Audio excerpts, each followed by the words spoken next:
Name, Carl Azus. Occupation, news anchor. Tagline, Fridays are awesome. Welcome to CNN10.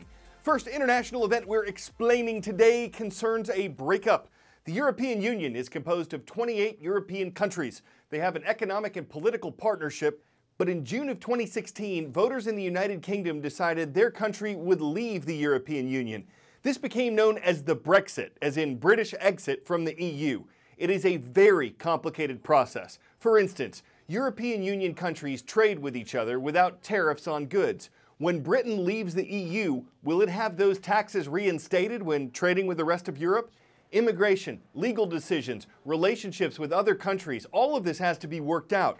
And the deadline for an agreement between Britain and the European Union has been set for March 29th. If one is reached, it could mean a smoother transition for Britain and Europe if everyone knows what to expect.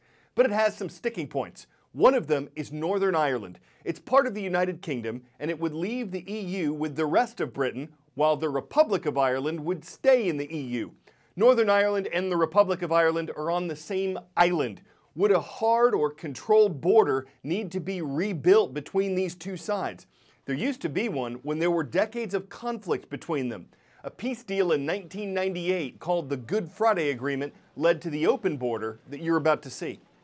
This right here is the border between the north of Ireland on this side of the road and the south of Ireland on this side of the road.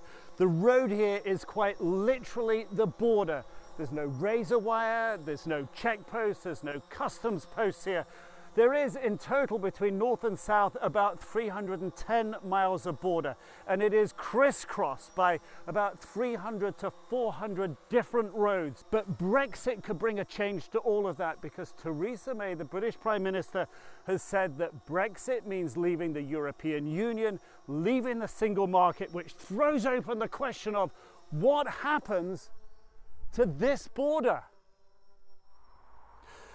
20 years ago, this used to be an army base here, the border just along the road there.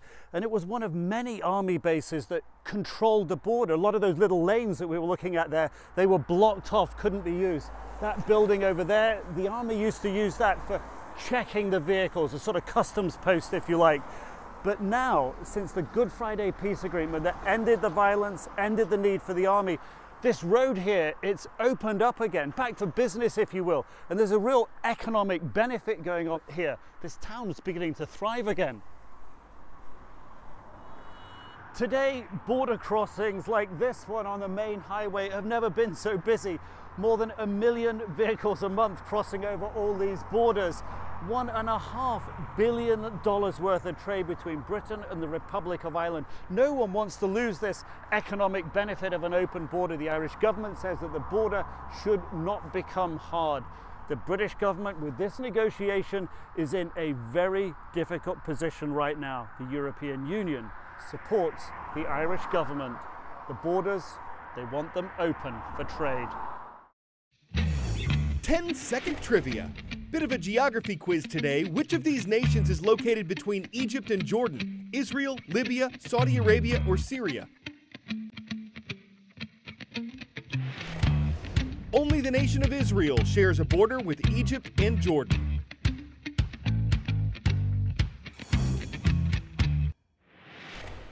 Israel has a new high-speed rail line that's an engineering marvel. Miles of bridges had to be built, miles of tunnels had to be bored, and it's traversing controversy as well. The rail line has two mostly underground sections that pass through disputed territory, and officials have plans to extend it inside Jerusalem's Old City, which is holy to Christians, Jews, and Muslims.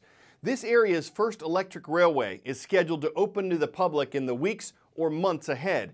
If that sounded vague, it's because the tremendous project has seen delays for years, though it should reduce delays for thousands of commuters.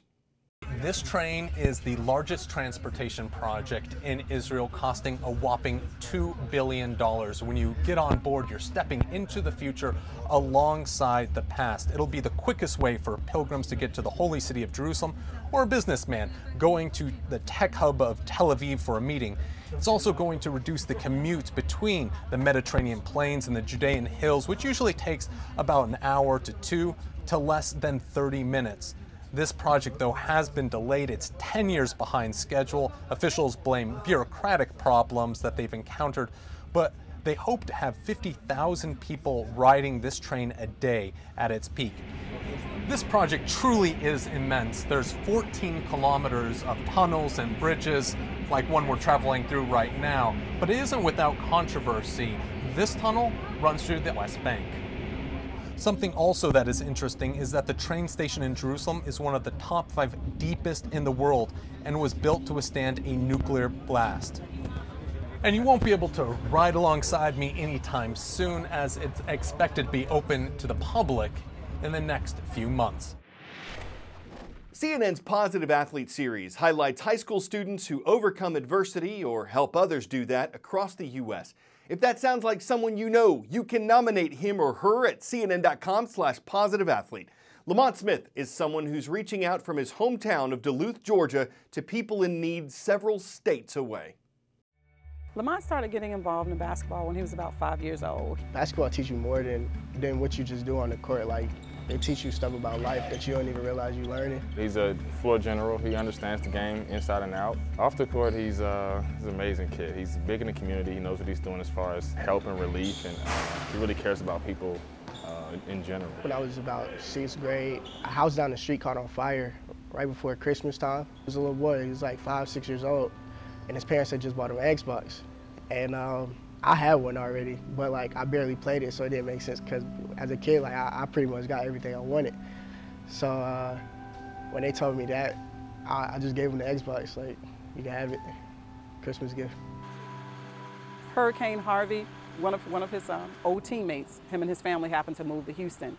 And when he saw the devastation, he was like, Mom, Andrew and his family's down there. Can we just do it? Can we just do it? I just want to help people. The school, the community sent clothes that they no longer wore. We packed up a couple tractor trailers, sent it down to Houston, flew down there and organized everything and had a drive at this church and gave out a lot of stuff to, it was a good amount of people, it was a good show.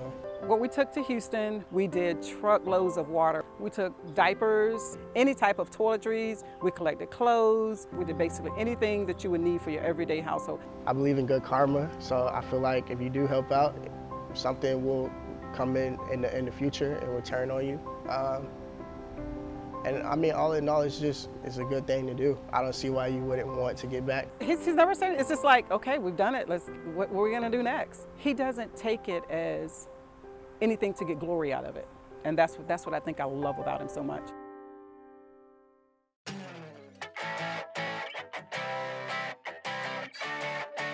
What's harder than moving from one house to another? Moving a house from one place to another. The Collinwood House, the oldest home in Plano, Texas, was just moved to its new home across town. It wasn't moving quickly, and at one point it got stuck. But it's part of a family legacy. This house was originally built in 1861 by the great-great-grandfather of a man who helped buy it back just this year. He reportedly has plans to restore it. Some people home in on keeping a house in the family. It's their single most important thing. And it's easy to root for them. A home is more than window dressing. Its doors are always open to opportunity, and a good house plan goes up in frames. I'm Carl Azus for CNN10, your home for objective news and puns that bring the house down.